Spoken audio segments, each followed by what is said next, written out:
दोस्तों, कारगिल विजय दिवस की आप सबको ढेर सारी शुभकामनाएं, ढेर सारी बधाइयाँ। दोस्तों, आज मैं इस वीडियो में बात करूंगा वर्ष 1999 में भारत और पाकिस्तान के बीच हुए कारगिल युद्ध के संबंध में। उनके सभी पहलुओं को जानेंगे हम इस वीडियो में। आप पूरे वीडियो तक बने रहें मेरे साथ और यकीन मानिए आपको मज़ा आ जाएगा। और भारतीय होने के नाते आप ऐसे मचलेंगे कि जी होगा आपका कि आप हथियार उठाएं और सीधे बॉर्डर पे चले जाएं। दोस्तों, यह बात है 3 मई 1999 की, जब गुपचुप तरीके से पाकिस्तान के परवेज़ मुशर्रफ, जो उस समय जनरल हुआ करते थे, थल सेनाध्यक्ष थे, उन्होंने गुपचुप तरीके से कारगिल पहाड़ी पे कब्जा कर लिया।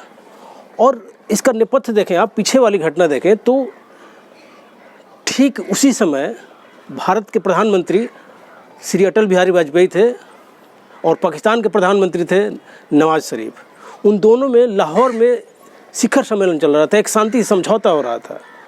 और ठीक उसी समय परवेज़ मुशर्रफ अपने सैनिकों के साथ और आतंकवादियों के साथ, मुजाहिदों के साथ कारगिल पहाड़ी पे कब्जा करने का प्लान बना रहे थे।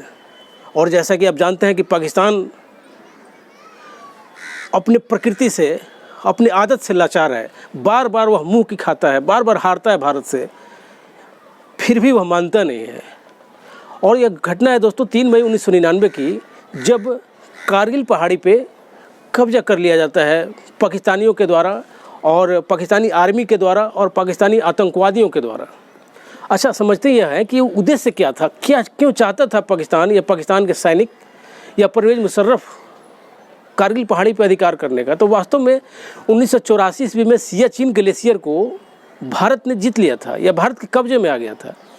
और उस समय परवेज़ मुशर्रफ उस समय यंग मेजर हुआ करते थे पाकिस्तान के।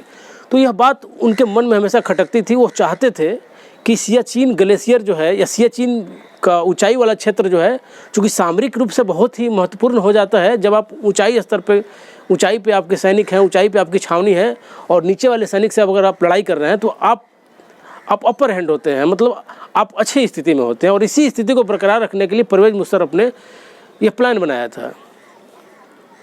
और कारगिल पहाड़ी पे जब आक्रमण कर लिया जाता है तो चूँकि जाड़े के दिनों में सियाचिन ग्लेशियर में या सियाचिन वाले क्षेत्र में ठंड इतनी पड़ती है कि उसको झेलना मुश्किल हो जाता है। और इसी कारण से कुछ समय के लिए उसको खाली कर दिया जाता है। तो सैनिक उस समय थे नहीं, 3 मई की बात है, वो नीचे वाले क्षेत्र में थे। तब तक कारगिल पहाड़ी पे पाकिस्तानी सैनिकों ने और कुछ मुजाहिदों ने अधिकार कर लिया। तो दोस्तों, उसके बाद भारतीय सैनिकों ने भी रिटालिएट किया, लेकिन ऊंचाई पर स्थित होने के कारण लंबे समय तक पाकिस्तान का कब्जा, लगभग मतलब ये मान लीजिए कि आप जब युद्ध शुरू हुआ, मतलब भारत की तरफ से प्रतिरोध शुरू हुआ, सैनिकों की तरफ से प्रतिरोध शुरू हुआ, तो लगभग 1 महीना तक पाकिस्तानी सैनिक अपने वर्चस्व को स्थापित करने में सफल रहे, क्योंकि वो ऊंचाई पर थे। और माना यह जाता है कि अगर आप सामान्य स्थिति में आक्रमण करना चाहते हैं तो डिफेंस करने वाले सैनिकों की अपेक्षा आपकी 3 गुनी सैनिक होनी चाहिए। और जब पहाड़ी क्षेत्रों की बात होती है तो वहाँ कारगिल जैसे क्षेत्रों में तो एक सैनिक को अगर आपको हटाना है किसी ऊंचे पहाड़ी पर से तो आपके पास 27 सैनिक होने चाहिए, ऐसा सैनिक विशेषज्ञों का मानना है। तो भारत की तरफ से प्रयास किए जा रहे थे, परंतु सफलता नहीं मिली। लगभग 1 महीने तक ये घटना चलता रहा। परंतु जून के दूसरे सप्ताह से जब भारत में तोपों को भी लगाया गया, बोफोर्स तोप को लगाया गया और वायुसेना को भी ज़्यादा एक्टिवेट किया गया, ज़्यादा एक्टिव किया गया, तो फिर हमें आंशिक रूप से सफलता मिलने लगी। और 26 जुलाई 1999 का भी वह समय आया जब भारतीयों ने तिरंगा सियाचिन ग्लेशियर पे कारगिल पहाड़ी पे फहरा दिया। तो समझने वाली बात है कि वह करना क्या चाहता था। पाकिस्तान जो है कारगिल पहाड़ी को अधिकार इसलिए करना चाहता था कि जो श्रीनगर से सड़क मार्ग ले होते हुए सियाचिन की तरफ जाती थी उसको डोमिनेट कर सके, उसको प्रभावित कर सके, उस पर एक तरह से कब्जा कर सके और कालांतर में लद्दाख को भी हथिया सके।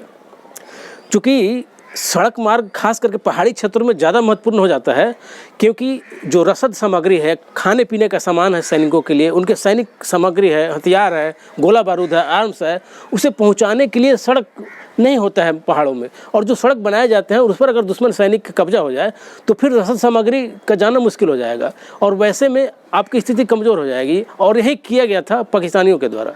परंतु सवाल यह उठता है कि पाकिस्तानियों ने आक्रमण तो कर दिया, अधिकार भी कर लिया, परंतु वो जज्बा जो भारतीयों के पास है, जो भारतीय सैनिकों के पास है, जिसको हम सभी सैल्यूट करते हैं, वो कहाँ से लाएंगे पाकिस्तानी। और इस तरह से फाइनली उस समय नवाज़ शरीफ को पीछे हटना पड़ा था और परवेज़ मुशर्रफ ने इसका बदला भी लिया था नवाज़ शरीफ से।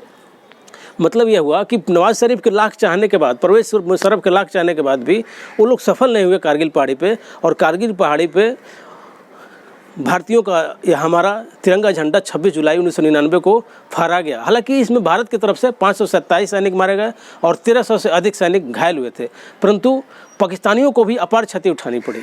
और एक शेर मैं ज़रूर कहना चाहूँगा, हर भारतीयों का है, हर भारतीय सैनिकों के लिए है।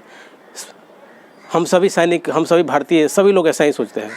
दोस्ती में अगर तुम हमसे जान मांगोगे, दोस्ती में अगर तुम हमसे जान मांगोगे तो खुशीपूर्वक हम जान भी दे देंगे, परंतु अगर गद्दारी पर उतर आओगे तो ऐ पाकिस्तान सुन लो, तुम्हारा नामो निशान वर्ल्ड मैप से मिटा देंगे।